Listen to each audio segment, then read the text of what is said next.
Hey, what's going on, everybody? The Digital Dungeon Master here, and welcome to my Darkest Dungeon playthrough. I picked up this game during the Steam summer sale a couple of weeks ago, and I'll tell you, I didn't know what to expect, to be honest, but I've played it a couple other times, and this game has, immensely exceeded my expectations. This game is great. It is a very simple but yet complex game. I like the graphics that it has, and it actually has a lot to offer. And it's a turn-based game, and it basically everything is gone through zones, and then it's done by weeks. So whenever you go out, when you leave the Abbey, which is the central hub, to where you can upgrade all of the different buildings, have a lot more customization for your character, for your gear. You can hire new people for your group. You can bring on more adventurers, and you can have a pool of characters.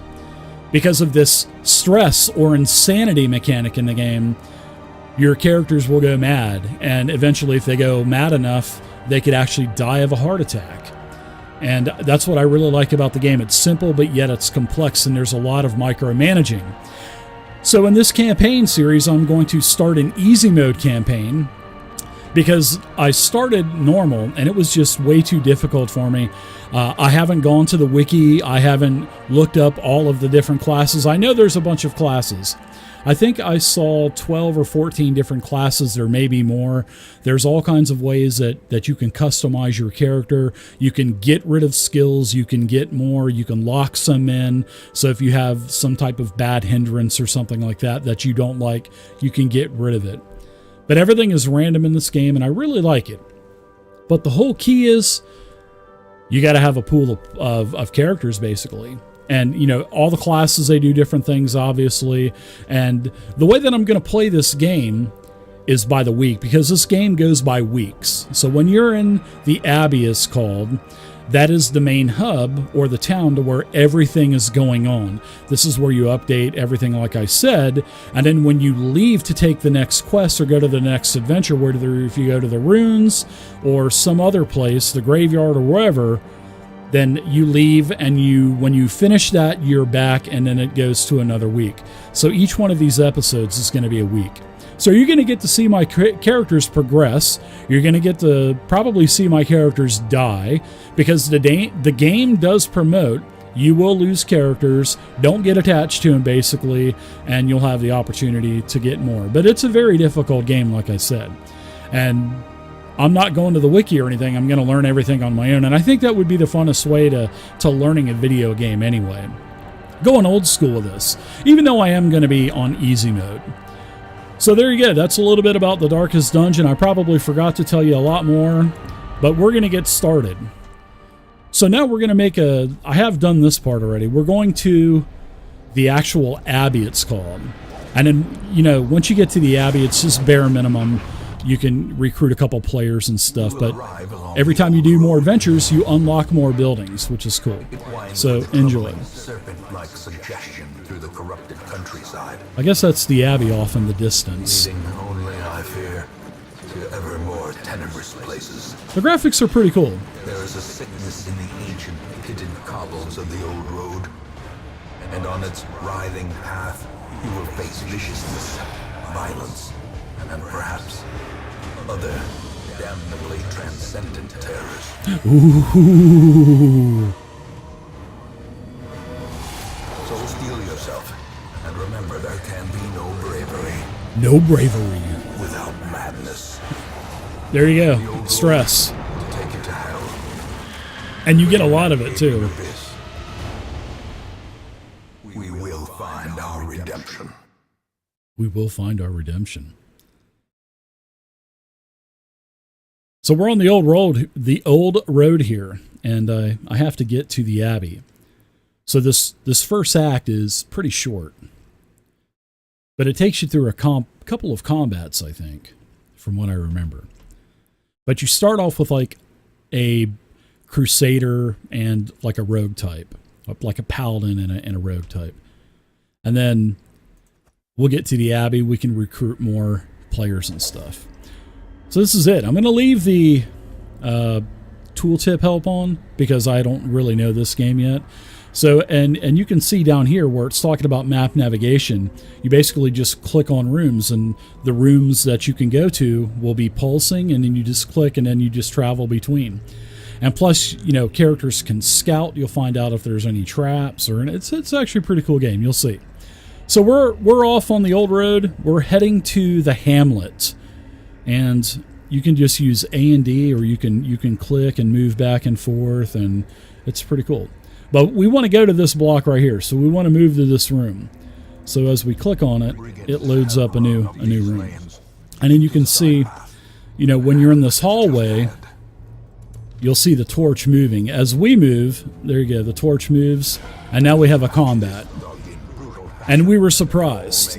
So it looks like he's going to get the jump on us, which no, he doesn't.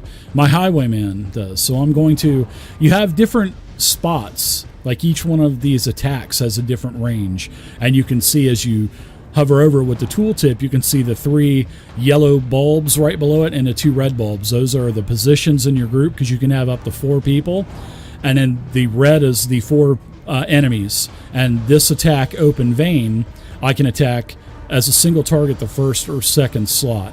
Now my ranged attack, you can see that the red bubbles in the tooltip are connected together. So that's the grape shot blast is like it's like an area effect. And if there were 3 targets, it would hit the first 3, but it would not hit the last one. So, and then you can switch, and then you can have other skills too. So we're going to use Open Vein, and it's going to attack him and maybe give him a bleed too. And it looks like he's bleeding. So now it's my knight's turn, which we're going to rename these guys once we get to the Hamlet as well. And I'm going to use my smite attack. You just click on it, and then you can see I can attack the first or second person. And it's really nice. Now that guy's doomed. I just totally ripped that guy's face off with my attack. Alright, so now you get to loot, which is like every other game. And it goes into your inventory, and you can see that you have a very limited inventory. I don't know if you get more inventory. I don't know, the higher level you get, I don't know if you get more. So that's going to be news to me. So you can see this right here. This is a curio. This is basically like an interactive object, and there's a whole bunch of different ones. So all you do is you just click on it, and some you can see that you can optionally add some tools, like maybe a shovel or a torch or anything like that, but we're not going to do that. We're just going to check inside of it. And it looks like we found a 375 piece gold jade and 250 more gold. So that's cool. And then we just move on. And the map here looks like we've got everything done here. And then we just click on the door at the end. And now we have one more encounter for that room that we just clicked on. And now we're going to get to go. And initiative, I think, is rolled every other round. So seeing that there's 2 here, let's use that grape shot. Because remember, Grape Shot Blast, we can attack the first 3 players on the other side. So there you go. I did 5 to each one. I also have a buff here. So let's use Bulwark of Faith. It's a self only, and it gives myself 25% more protection, which I guess is armor class. Plus it marks me too, but that's no problem. Being marked is they have a higher chance to attacking me or something like that, which is okay because he's got all the defense anyway. So now I'm bleeding, and you can actually have bandages and stuff in your inventory to get rid of the bleed, which that's what we'll have to micromanage when we get to the Hamlet. So he actually did an AoE, and I've been debuffed, and you can just hover over and see how you're debuffed or bleeding or whatnot. Both of my guys are actually bleeding now. So now I'm gonna attack this guy up here because I can't reach. Let's see. It says I can use stun blow. Let's go ahead and attack the first guy here. Wow, 12 points. That was cool. And I think like I said, I think the initiative it resets every round, which is kind of cool. I kind of like that. All right.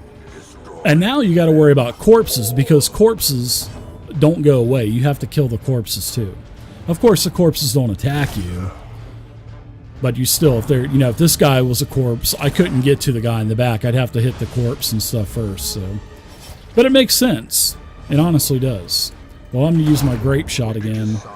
And there you go. Wow, I actually got a lot of loot. And all these little purple items are their currency for upgrading all of the different buildings in the hamlet. So I've completed a quest.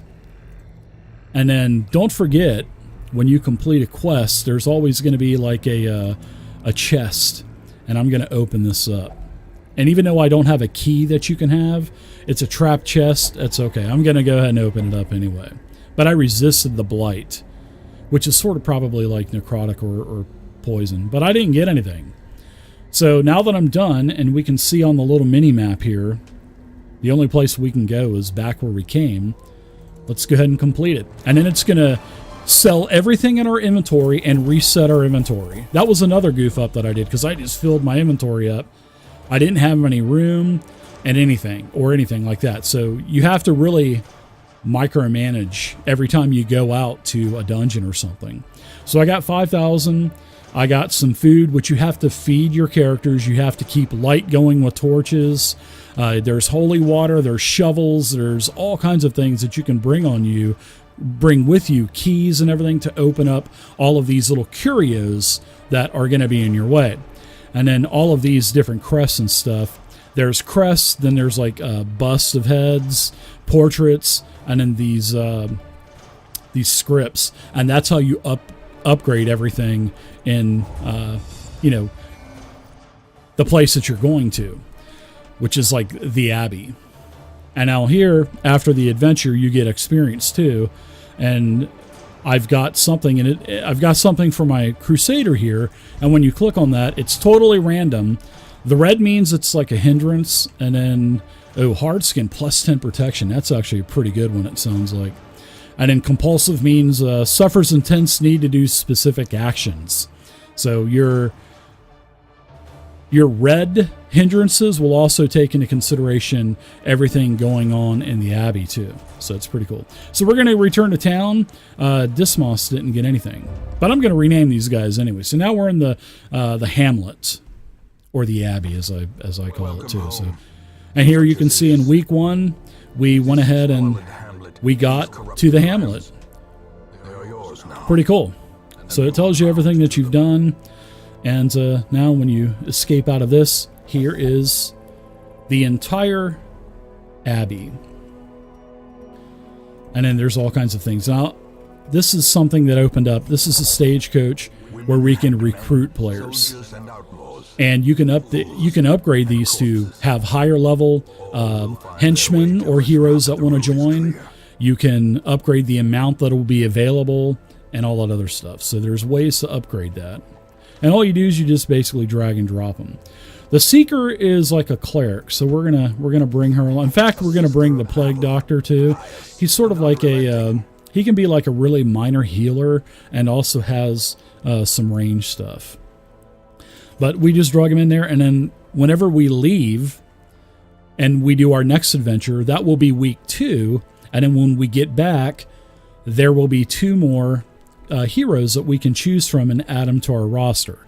And you can see right now, I can only have 9. But when we update the stagecoach, when you click on the upper left-hand corner, you can see the different ways to update or upgrade the stagecoach. I can increase the number of available heroes. So instead of 2 showing up every time we get back to town, 3 will. The barracks, I can increase the size of my roster. The first time I upgrade it, it'll go from 9 to 12. And then I can get more experienced recruits because you have to level these heroes up too. And then when you upgrade this, you'll have a higher chance of getting a higher level recruit. So that's just one of the different things that you can do here in the estate. So the next thing is the memoir here. Well, we'll go to the graveyard. This is where all of your heroes are. I'm sure I'll probably have a lot of characters in here over time as we progress through the game. But right now we won't have any. But once they're dead, they're dead. You cannot play them anymore.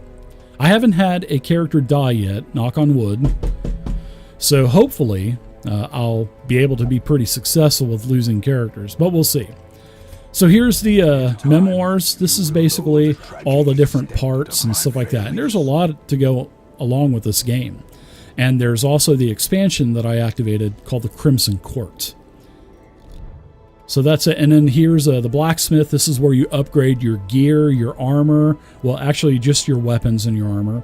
The guild is where you upgrade all of your skills and whatnot, and you buy more skills and train them and upgrade them. The abbey is basically somewhere where you can get rid of this stress or madness. And there's different ways to do that. And in the abbey, you can also get rid of those hindrances or the skills that you don't like. You can get rid of them, or you can lock in particular ones that you really want. Like that 10% to protection, I'll probably go to the abbey, spend the money, and lock that one protection in so that won't get erased. And we've already looked at the graveyard. Here's the sanitarium. I think the sanitarium... I think that the sanitarium is the one where you can lock the skills, and then you can also get rid of stress. But the abbey, I'm not too sure. We'll eventually unlock it. Now the survivalist over here on the far left, this is where you can change your camping skills, because if you're in a really long dungeon, there's going to be different rooms that you can go and camp and, restore your hit points.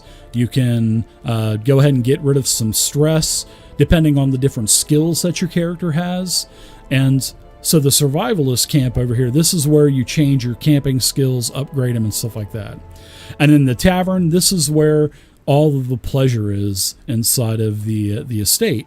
And this is where you go. You can do drinking, gambling, or there's a brothel. And you can take, over here on the right-hand side where Reynold is, you can see that white little square. That's how much stress he has. So once you fill up all of this with these hollowed out squares, that means that you'll be at 100. And then to get to 200, all these hollowed out squares will start filling in. And that's not good, because once you hit 100 stress, bad things start happening to your character. Like they'll start passing in combat, and they'll start doing whatever they want to do instead of you controlling them. And there's a lot of bad things that can happen. So the point, the whole thing is, don't let stress get over 100. But it's inevitable. It's going to happen anyway. But the less that you have, the better off you are. And like I said, the tavern, this is where you can send your characters in, and stress relief, it'll reduce their stress. And then, like I said, the hindrances and the bonuses will help you out. So maybe Reynold, maybe he has something that he really loves to drink. So if I go into the tavern and let him do drinking, then he'll get a bonus to even more stress taken off during another week dungeon run. Maybe Lanquinette here, my cleric, maybe she will only repent or something, and that's when I'll go to the abbey, which is like the church. And now I remember, the abbey is where you can go and pray for sins and stuff like that, and that's how you reduce stress. You can, like, flatulence and stuff like that. There's 3 different ways that you can do it. And then there's a guy that will this guy here, I think it's this guy here, he will kind of float around and lock up one spot automatically in all of your different buildings. So it's pretty cool. Now let's take a look at the character sheet really quick. And there's a lot of customization here.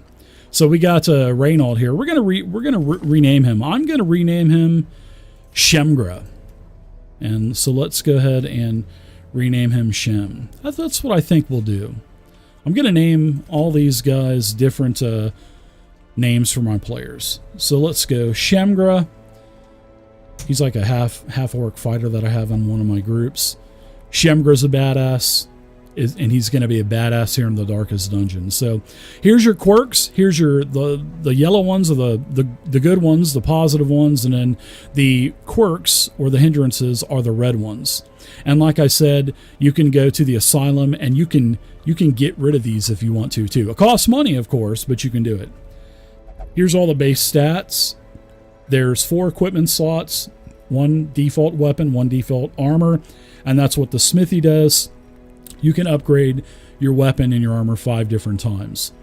And then there's also a small little curio shop too, which is the Nomad Wagon. I think the Nomad Wagon here, this is where you buy little trinkets and you can put them in your trinket slots. But then again, you can also get trinkets from doing quests, and you can also get them as drops also. And like I said, I think there's like 12 to 16 different classes.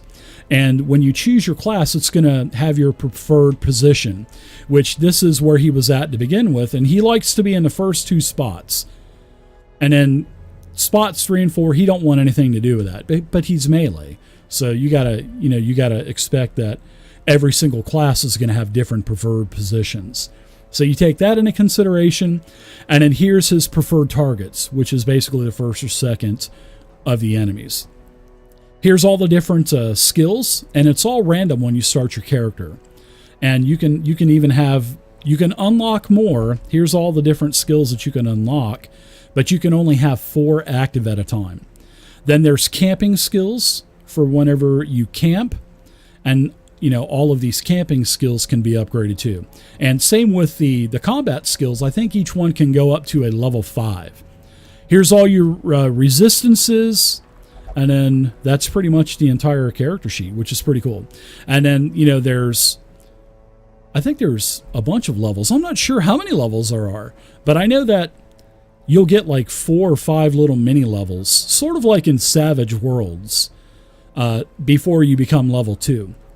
And, every time you get like an upgrade, you get one of these, you get random quirks. Sometimes it'll be just one positive quirk or one negative quirk. Sometimes you'll get one of each, like I did. Sometimes you'll just get something negative. But I think it's totally random. And I'm not sure if every single class shares the same quirks. So, but some of these can be pretty brutal. This kleptomaniac, I got to get rid of this because he's prone to stealing items. And sometimes when I go to loot, even though if I'm not looting with him, he'll jump in front and say, oh, I'm going to take this for my share. So I got to get rid of Kleptomaniac because I definitely want to keep this Crusader as one of my tanks. There's another tank too. There's another couple tanks, but I definitely, you need to have multiple characters because you're going to have to play different setups for classes. So, but it's a pretty fun game. But that's the character sheet. Down here, this is my inventory, and this is where all of the little trinkets. And like I said, every time you finish a dungeon, or if you run away, or if you abandon it, when you leave and come back to the estate here, it will automatically sell everything. And then you start back over the next time you hit this button down here in the lower bottom, in the middle, embark. So, yeah, that's it. It sells everything, except for your trinkets. And then your trinkets you can keep and give to your different classes and stuff. This is this is the glossary. This kind of has everything. This is really nice. This is a good resource. Here's the menu here, the candle, and then right here the scrolls. This is pretty much your activity log. And now the last thing, we'll go ahead and check out the embark. And you can see down here in the lower left, this is your money. And then here's the bust. These are the portraits. Here's the deeds and the crest. I want to save these because I want to upgrade my blacksmith because this game is mostly combat. So the blacksmith is going to be able to upgrade my armor and my weapons. So I'm saving everything I have now to upgrade this. And I think it unlocks after we finish and embark on the next mission. So when you go to embark, it's going to pull up an interface here to where you're going to have different quests available. This is from the ruins, so there's like 6 different zones: the courtyard, the warrens, the ruins, the weald, the darkest dungeon, and the cove. And I've got one dungeon available, which is called something. What is it called? It's in the ruins, but it looks like it's a short quest. It's called the I'm not sure what it's called, but it says it's a short quest and it's an apprentice level 1. So that's what we're going to do when we embark on our next week. And this is where we'll go. We'll go to the ruins. And then when you do your rewards, you'll get, some money, you'll get some crest, and then you'll get like a random charm. Some charms are universal, will work for any class. Some are specifically just for that certain class. And then, like I said, it stays in your trinket inventory over here.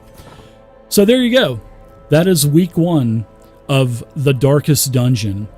And in the next video, we're going to start here, and we are going to go right to week number 2. We're going to do this short runes quest, and then we're going to have to go buy our provisions, stock up, and then we're going to go and do our adventure. So until next time, happy gaming and keep it savage.